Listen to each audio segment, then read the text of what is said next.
اب کیا ہو رہا ہے, جہاز جا رہے ہیں, یہ کہتے ہیں جی ہم نے نیوی بھیج دی ہے, نیوی کنڈکٹ کرے گی. اور نیوی تو اس کو کنڈکٹ کرے گی تو جائے گا, اور وہاں ڈر کے ہمارے جا ہی کوئی نہیں رہا, کیونکہ انشورنس کمپنیز جو ہیں اجازت نہیں دیں گی, مالک اجازت نہیں دیں گے.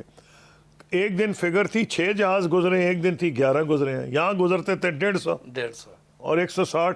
پھر دنیا کی اکانومی, یہ صرف یہ نہیں ہے کہ گلف کی اکانومیز ہیں, ساؤتھ ایشیا, دنیا کی اتنی بڑی آبادی اور غریب لوگ, پاکستان, انڈیا, بنگلہ دیش, پھر امیر لوگ, کوریا اور جاپان, سنگاپور اتنی ان پہ ڈیپینڈنس نہیں ہے, وہ چھوٹا سا ملک ہے, لیکن ان کی تو آبادی ہے نا, جو جاپان اور کوریا ہے, اور یورپین یونین, ساروں کا بیڑا غرق ہو رہا ہے. چائنا, اور جی ہاں چائنا, لیکن اپنا وہ بڑی ان کی گیم ہی اور ہے, ان کے اسٹریٹجک ریزرو امریکہ سے بہت زیادہ ہے, لیکن وہ نیچرلی ہرٹ تو ہو رہے ہیں نا, اکانومی تو ان کی ہرٹ ہو رہی ہے. اب ٹھیک کہہ رہے ہیں, بالکل کسی کو فائدہ تو نہیں ہو رہا, لیکن میں ان کا نام لے رہا ہوں جو ان کے الائز ہیں, میں نام لے رہا ہوں ان کے الائز کے, جو امریکہ کے الائز ہیں, گلف کنٹریز الائز ہیں, ساؤتھ ایشیا جنرلی الائڈ ہی سمجھے امریکہ کا.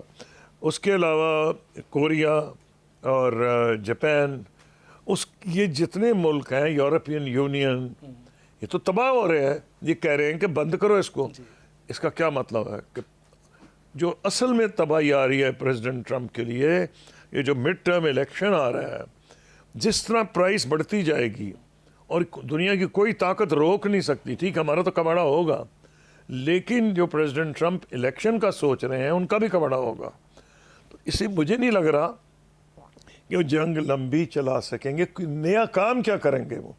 ہاں میں یہ مانتا ہوں کہ وہ بہت ظلم, جیسے اسرائیل ظلم کر رہا ہے, وہ بھی کر سکتے ہیں. جیسے اسلام آباد ایم او یو ہو گیا, سائن ہو گیا تھا, جب جنگ بندی بھی 2 مہینے کے لیے ہو گئی, اور وہ جو جہاز تھے جو ایران کی ہدایات کے مطابق دوسرے روٹ سے جا رہے تھے, تو اگر وہ جاتے رہتے, کیونکہ یہ تو کہا گیا تھا نا کہ 28 فروری سے پہلے والی پوزیشن پہ آ جائیں گے, اگر ایران ان کو نہ روکتا تو آج یہ دوبارہ جنگ نہ چھڑتی. دیکھیں یہ ایک ایشو ہے جو کہ ہمیں اب سوچنا پڑے گا, یہ ہر ملک کو فیس کرنا پڑتا ہے.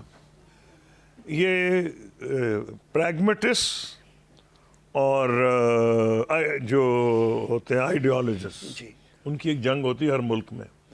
اس وقت لگ رہا ہے کہ صرف امریکہ میں ڈویژن نہیں ہے, امریکہ میں تو ہر لیول پر ڈویژن ہے.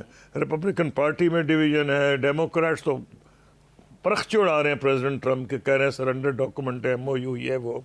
تو میں تو یہ سمجھتا ہوں کہ as a friend of Iran, کہ ایرانی قوم نے اتنی مشکلات جھیلی ہیں 1979 سے 47 ایئرس, 47 سال ہو گئے, ان پہ سینکشنز لگی ہوئی ہیں, ان پہ پچھلی بمباری ہوئی ہے, انہوں نے عراق سے جنگ کی. میں تو یہ چاہوں گا کہ ان کے لیے کوئی آسانی پیدا ہو. آسانی کیسے پیدا ہوتی ہے؟ سینکشنز ریلیف, اور ان کے ایسٹس ان کو مل جائیں, اور ان کو تیل ایکسپورٹ کرنے دیا جائے.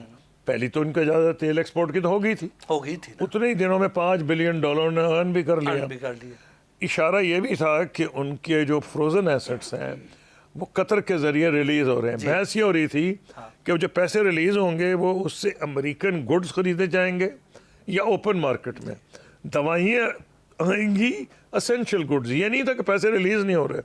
تو یہ بھی انڈیکیشن آ گئی تھی کہ پیسے ریلیز ہو رہے ہیں. میرے خیال میں تو بہتر یہ تھا کہ اگر ایران یہ سمجھتا بھی تھا کہ امریکہ کچھ وائلیشن کر رہا ہے, جو کہ کر رہا ہوگا ضرور, کیونکہ اس میں ایرانی یہ کہتے ہیں, لکھتا تھا 60 ڈیز میں ہم ریگولیٹ کریں گے, تو وہ کہتے ہیں یہ بھی ہمارا حصہ ہے.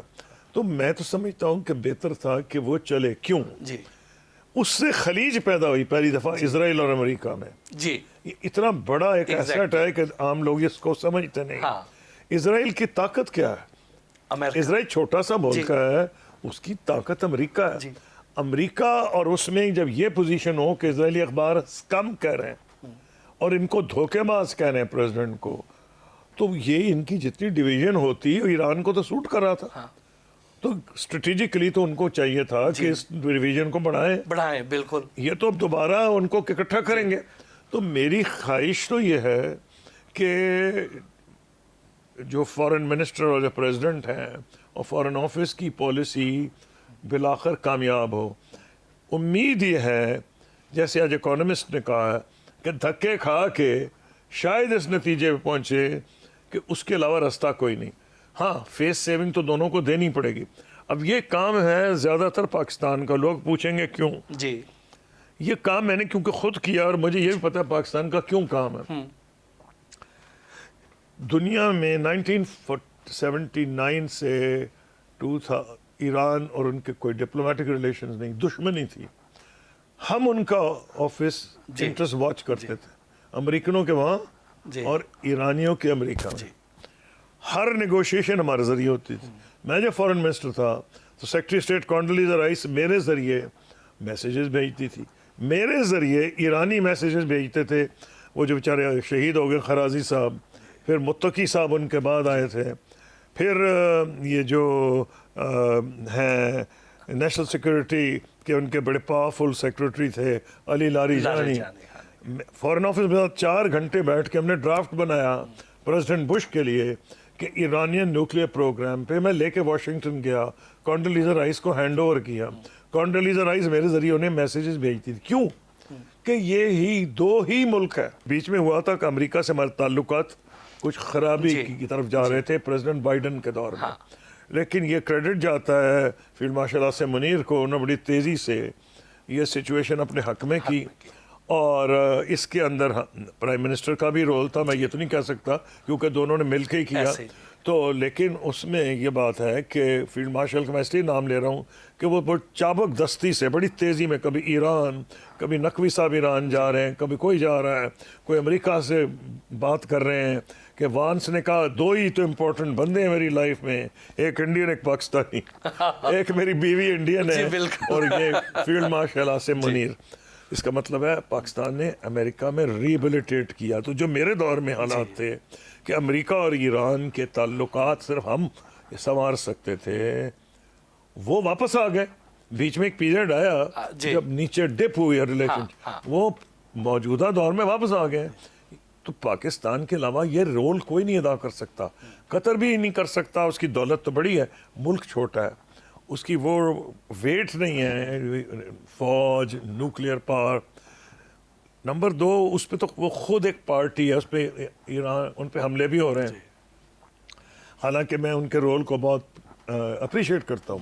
قطر نے ایک بڑا پیس میکنگ رول ادا کیا, کئی سالوں سے کر رہا ہے, اور میں اس کو کریڈٹ دیتا ہوں ان کی لیڈرشپ کو. الجزیرہ جو وہ بھی انہوں نے قائم کیا, تو ان کی لیڈرشپ بڑی فار سائٹڈ ہے. لیکن یہ رول صرف پاکستان ادا کر سکتا تھا, اور میری امید ہے کہ اس وقت پھر Pakistan field marshal, prime minister, foreign minister active ہوں گے, اور انٹیریئر منسٹر ان کا بھی رول رہا ہے کہ یہ سب ایکٹیو ہوں گے کہ یہ اس معاملے کو خراب نہ ہونے دیا جائے. میں اس لیے زور دے رہا ہوں کہ میں نالج پہ بات کر رہا ہوں کہ کوئی دنیا کا ملک یہ رول ادا نہیں کر سکتا, کوئی یورپ کا ملک یہ ادا نہیں کر سکتا. یورپ نے تو تعلقات بڑے خراب تھے امریکہ ان کے ساتھ, ایرانیوں کے ساتھ, تو یہ تو رول ہی پاکستان ادا کر سکتا ہے.